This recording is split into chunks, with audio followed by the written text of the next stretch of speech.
Ladies and gentlemen, what is going on? Welcome back to a brand new video on the channel. This one is going to be another Apex Legends video. Sorry you had to wait 5 days for the second video of this series. Of course, we are going to be doing the Lifeline Backstory, abilities, tips and tricks video, you know, the whole shebang, a character breakdown. We're doing one for each character or each legend in Apex Legends. We kicked off the series with Wraith, who I'm pretty much racking up a shit ton of kills on. I think I picked up 200 kills on one day there about 2 or 3 days ago, which was fucking crazy. But have been playing a lot of Lifeline as well when Wraith is picked.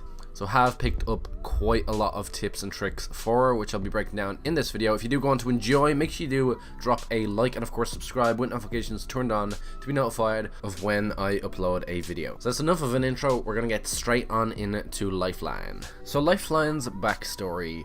Her real name is Ajay Che, and EA has also given us the information that she is 24 years old. So Ajay Che, aka Lifeline, isn't someone you'd expect to find in the Apex games. Once the child of wealthy war profiteers, she left home when she learned of the damage her family had caused and enlisted in the Frontier Corps, a humanitarian organization that aids frontier communities in need. She since devoted her life to helping others and joined the Apex games to fund the Frontier Corps with her winnings. Since no one in the games is innocent, they all know what they signed up for, and every one of her victories means help for those in need. Lifeline has no problem engaging in the popular bloodsport, or so she tells herself. She may seem sarcastic and callous, but deep down she wants to help people and make the world a better place. If that means taking a few people down in the process, so be it. There's probably a little bit you didn't know about Lifeline. You know, she's not doing this for herself. She's pretty much giving all her winnings to charity. I mean, you can't fault her for that at all. So that's just the limited amount of information we got on the backstory of Lifeline. It's a bit more than we got on Wraith, because Wraith is sort of the way EA are doing it.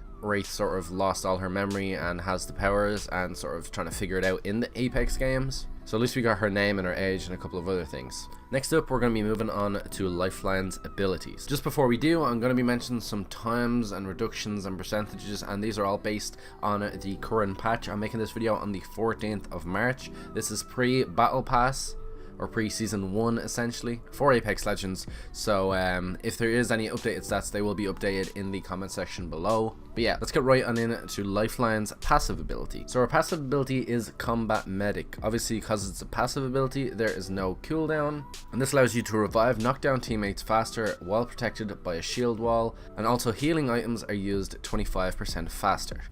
Sticking on the details of the ability though, if you want an exact breakdown of the heal items that are used 25% faster, we have syringes reduced to 3.75 seconds, medkits down to 5.25, shield cells down to 2.25, shield batteries down to 3.75, and phoenix kits down to 7.5.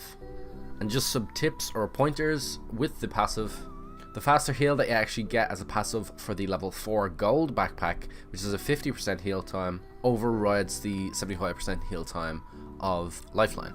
I would always recommend reviving your teammates, but generally isn't it a good idea to revive them in the middle of a fight. Yes, you have a shield wall, but once that shield wall goes down, your teammate, unless he's healing up straight away, or you're near enough to cover where you can get to and heal up, he's pretty much one shot for about 2 or 3 seconds. And this reviving shield wall blocks bullets, grenades and explosions, but obviously does not impede player movement, so sort of players can run through it or around it. Best way to pick up teammates is probably if they're sort of near a rock or a bit of cover, where you're blocking mainly projectiles coming towards you. And if you do have this cover, I recommend popping down your tactical ability, which is a healing drone, which I'm going to give you a breakdown of in just a second. But that gives your teammates a bit of health whilst they're healing up. And if they're fully in cover, it's advisable that they're using shield cells to rebuild their shield, because the healing drone is actually progressively healing them. So yeah, we've already been talking about it, but Lifeline's tactical ability, the DOC heal drone. Call your drone of compassion to automatically heal nearby teammates over time. So the cooldown on this is 60 seconds, and if you're just being respawned back in, that's 60 seconds obviously from when you hit the ground, just in case you're gonna go straight back into a fight, or your teammates getting pushed while they try to respawn you. So the way this drone works is it heals nearby players and yourself. It can also actually heal enemies within 1 to 2 meters, and the drone stays there for about 20 seconds. Just a couple of things about the drone: it can be slowly pushed along by walking into it, tends to sort of move with you, providing you sort of just give it a little tap towards cover. Unfortunately though, the drone can be destroyed by any damage source. It can be used while fighting, but obviously use it behind cover and it tends to be a lot better because you're getting progressively healed while the enemy is firing at you and while you're firing at the enemy. We already stated it, but when you pick up a teammate, make sure the health drone's already down because it is then healing you both. And then moving on to the last of Lifeline's abilities, her ultimate, which is a care package. So call in a drop pod with a combination of 3 high quality attachments, consumables, and or gear. So thankfully the care package is actually fairly consistent in what they drop. And just to note as well, the charge time on this is 360 seconds, which is essentially 6 minutes. Whoever's playing Lifeline on your team, or if you're playing Lifeline, make sure they do have an ultimate accelerant. Obviously the ultimate accelerants in the game, after using your ultimate, will restore 20% of the charge, because it knocks just over a minute off the recharge time. But yeah, coming back to the consistency of these care packages.